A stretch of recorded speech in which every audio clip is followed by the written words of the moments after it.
Very happy. Currently today I'm very happy. My past few years worries and fears had been helped by Dr. Jasji.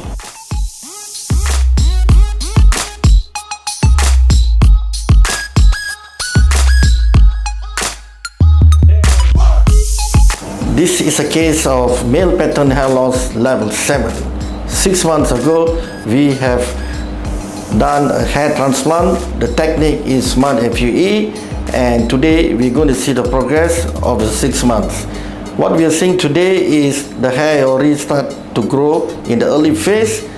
The density have appeared, but from now onwards, you're going to get more thicker, more hair going to grow, the density will get better, and we will see him again another few months to show the progress.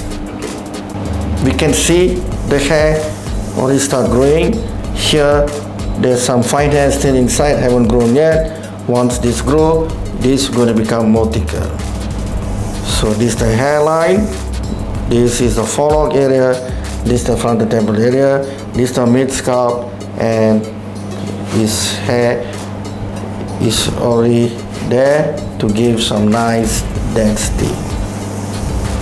I think last month ago, I think I've aired nothing.